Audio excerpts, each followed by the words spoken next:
With allegations of corruption at the state capitol, a well-known state senator under arrest after federal investigators say he tried bribing his way into the New York City mayor's office. Federal investigators say that Malcolm Smith bribed Republican leaders in New York City. In exchange, they claim that he wanted his name on the mayoral ballot in the city as a member of the GOP. The U.S. Attorney's Office also has charged 4 other political leaders in connection with the case.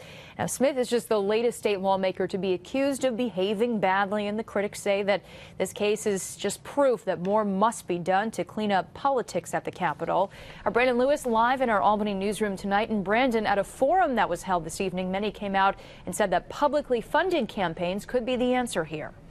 Dory, yeah, it's part of the solution, they say, to restore public confidence in the system and give more people a chance to become active in politics. Tonight's forum to discuss proposed changes was planned before Smith's arrest, but certainly it added to that discussion of change. It was pure irony. Legislators gathered to talk about campaign finance reform hours after one of the state's top Democratic senators was arrested for trying to bribe his way onto New York City's mayoral ballot. Malcolm Smith's power increased this session by backing the independent Democratic caucus. This business of switching parties and making alliances in order to get your staff more money or to extract more things out of the budget, I don't think that does New Yorkers a good service. Stack joined other lawmakers in pushing for campaign finance reform, a proposal that would match grassroots fundraising with taxpayer money and lower contribution limits, something supporters say would make the races more fair. Campaigns have gotten out of control in many aspects. I think the last couple of years we've seen a lot of outside the district influences on elections. And that should be concerning to the people who are electing the people to represent them within their districts. State Senator Cecilia Tkaczyk was heavily outspent in her race and believes the time she spent getting donations would have been better spent talking about the issues. In my race, it showed that, if people like me get involved and get their message heard, they can get elected.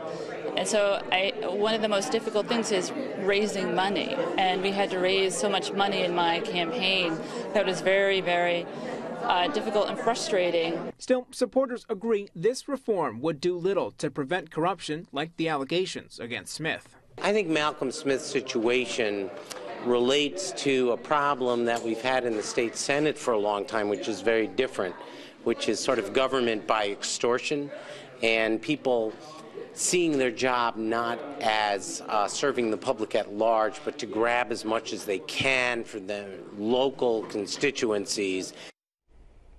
And you can expect to see ads supporting publicly financed campaigns over the next few weeks. It is expected the governor and assembly will bring forward legislation sometime this session, but it's unclear if they'll have the votes in the Republican-controlled Senate. Live in the Albany newsroom, Brandon Lewis, CBS 6 News.